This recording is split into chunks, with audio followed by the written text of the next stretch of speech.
This video is sponsored by Cool Stuff Inc. with free weekly content and free shipping on orders over $150. You can save 5% site-wide by using the promo code MTGMudsta. I'm also sponsored by Face to Face Games, Canada's premier Magic the Gathering store. Using the promo code MTGMudsta will get you 5% off site-wide, with eligible orders getting free shipping Canada-wide. If you're looking for a direct way to help the channel, please consider joining my Patreon and becoming a member of the generic Goblin Gang.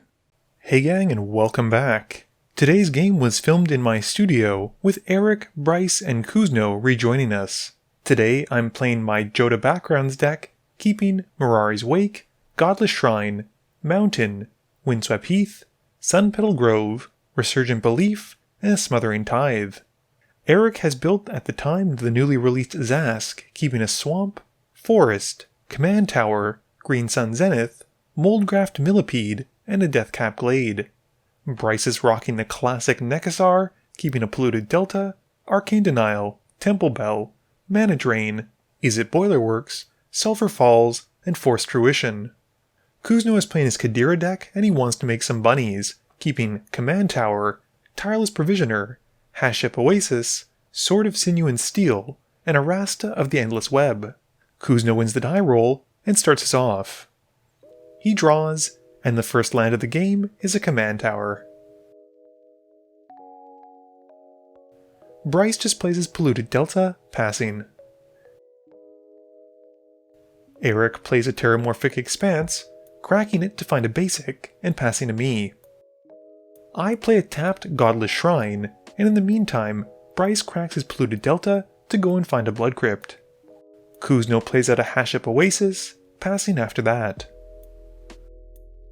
Bryce has a Sulphur Falls and passes as well. Eric plays out Command Tower and moves to cast a Green Sun Zenith where X is 1. This is promptly stopped by Bryce with an Arcane Denial, and with nothing else, Eric passes. Eric draws 2 while Bryce draws 1 on my upkeep, and I then draw for turn. I play a Sunpetal Grove and pass after that. Kuzno has a Forest return and taps 3 mana in his main phase to cast Cadira.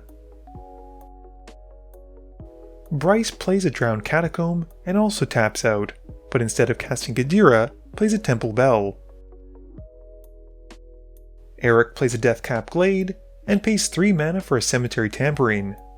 He gets to hide away one of his top 5 cards, and after he picks it, passes to me. I play a Windswept Heath for turn, cracking it and losing 1 to go and find a Hollowed Fountain. I take 2 as it comes in so it'll come in untapped. I then cast a Tuvasa and pass after that. Kuzno draws, playing out a Tireless Provisioner. He then drops a land and gets to make a treasure token from the Provisioner trigger. Moving to combat, he swings Cadira at me for 3. She connects, and he gets to make a bunny. At the end of turn, Bryce activates the Temple Bell, and everyone at the table draws a card. Bryce floats 3 mana in his main phase, before playing out an Is It Boilerwork, and bounces the Blood Crypt back to his hand. He uses his 3 floating mana to cast Price of Glory, to ensure the table is playing some good wholesome magic, and passes after that. Eric mills 3 on his upkeep, and draws. He plays a Woodland Cemetery, and once that's out, has enough mana to cast a Grave Pact. I draw, and play a Mountain for turn. I tap 4 mana for a Smothering Tithe, drawing from Tuvasa, and then passing after that. Kuzno draws and pays the 2 for the Smothering Tithe trigger. He plays an Access Tunnel, making another treasure token from the Provisioner, and then moves to combat. Declare Attackers has Cadira going at Bryce, and Eric gets a bunny token swung at his face. They both connect, and with Cadira connecting, Kuzno gets to make 3 more bunny tokens from her ability. He then plays out Sigarda, Host of Herons in his second main phase, and passes. During his end step, Bryce uses the Temple Bell to force the table to draw a card again, and none of my opponents pay the Tithe trigger, so I make 3 treasure tokens. Bryce draws and doesn't pay for the tithe, and then plays out a Blood Crypt, taking 2 so it comes in untapped. He casts Sizen, Perverter of Truth, and realizes he didn't pay the 2 for the Smothering Tithe, so I get a treasure token. Eric draws from Sizen, not paying for any of the tithe triggers, and then mills his 3 from Cemetery Tampering before drawing for turn, and not paying for that either. He plays a tapped Path of Ancestry, and then pays 3 mana for Caustic Wasp. After that, he passes, discarding down to 7. I draw my extra cards from Sizen, losing 2, and then draw for turn. I play an Arid Mesa, and then use some treasures to help cast Mirari's Wake. I draw from Tuvasa, and then crack the Arid Mesa, losing 1 to find a Plains. I float 1 of each color of mana from my lands before casting Jodah. I still have 1 of Wooburg floating, and I use 3 of it to cast Sisay, Weatherlight Captain, and get my legendary Cascade thanks to Jodah.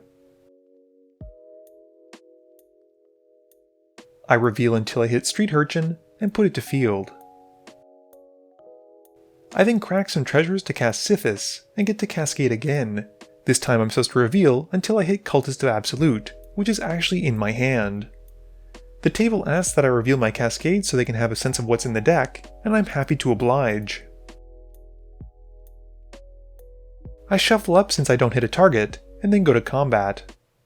I swing Tuvasa, and hit Kuzno with the Merfolk. I pass after that. During my end step, Bryce taps the bell to draw the table more cards, and I make more treasures as they don't pay the 2.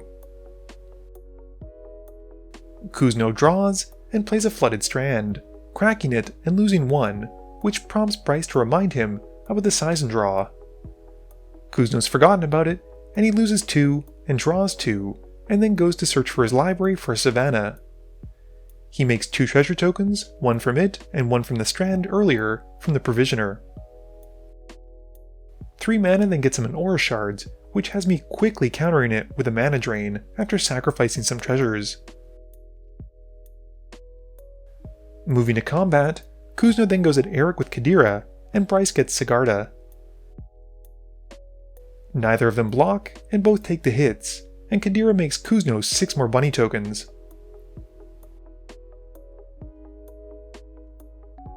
In his second main phase, Kuzno casts an Inspiring Leader, making all those cute 1/1 bunnies into hulking 3/3s. He passes after that. Bryce draws his cards, loses his life, and I make more treasures. He then plays out Nekusar, which is just great for me, and then a Reliquary Tower before passing to Eric. Eric draws 3 and loses 5. And then mills 3 from the Cemetery Tampering, and then draws for turn after losing another 1. He then casts Kazandu Nectarpot in his main phase, and he's used the Path of Ancestry to help cast it, so he gets to scry 1. He leaves it on top, and then plays an Unclaimed Territory, naming insects, and gaining a life from the Nectarpot's Landfall trigger. Eric then plays a Mortal Combat, and passes to me as he discards down to 7. I draw my cards and lose my life, and I'm a little bit concerned about Kuzno's massive bunny army. I also gain the colorless mana from Mana Drain in my main phase. Using some of it, I cast Linvan, which cascades, and I get to reveal until I hit Kedis, which is the top card. Things are looking significantly better now, and I follow up those legendary creatures by casting a Moonblessed Cleric. This lets me tutor for an enchantment to put on top of my library.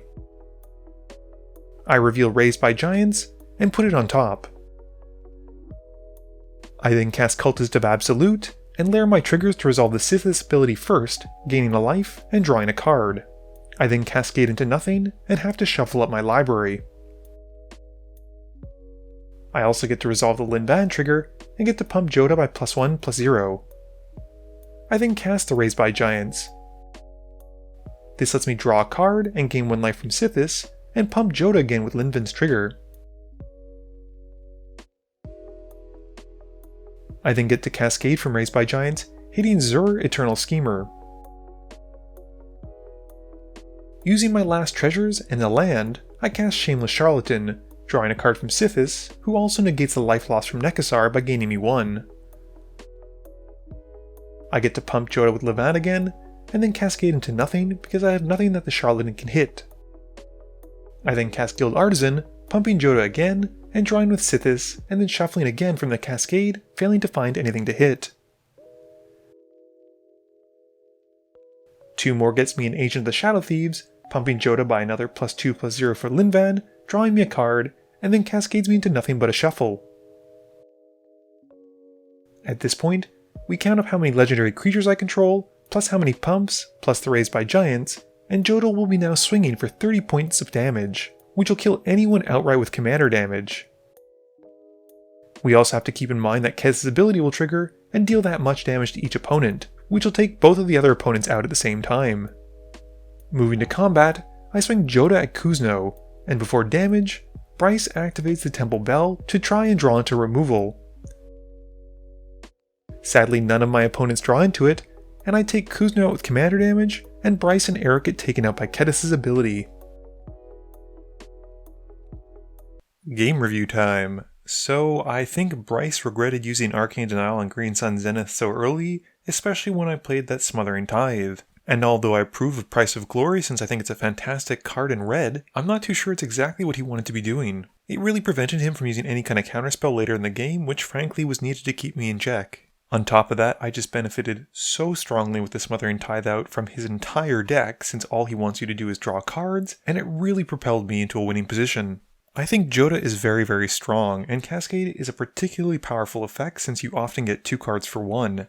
However, Jodah Backgrounds is not as strong as Jodah Legendaries, and I think what really pushed me into this was the fact that Bryce was in my pod. I will say probably the MVPs for the deck this game at least were Levan and Kedis. Levan pumping up Jodah every time I cast an enchantment spell was just chef's kiss, and Kedis made swinging so easy since I only had to attack the person who couldn't block. I feel bad for Eric since Zask really didn't get to do a whole heck of a lot, and he didn't even get a chance to cast his commander. I know he's a big fan of taking apart decks and building new ones, but hopefully we'll get to see this again in the future. A fun fact that we learned this night was that Kuzno is playing exclusively rabbit-based decks, with Quain, Preston, and Cadira being his main 3. I think that's kind of fun, and Cadira did seem particularly powerful. I think if I hadn't killed everyone on my turn, we were definitely going to die, or at least I was definitely going to die, to his next one. This video wouldn't be possible without the help from my sponsors, Cool Stuff Inc., Multizone, Original Magic Art, and Alter Sleeves. But it definitely wouldn't be possible without the help from you, the viewers, and my patrons. So I just want to say thank you for watching, and to remember, friends are just opponents you haven't eliminated yet.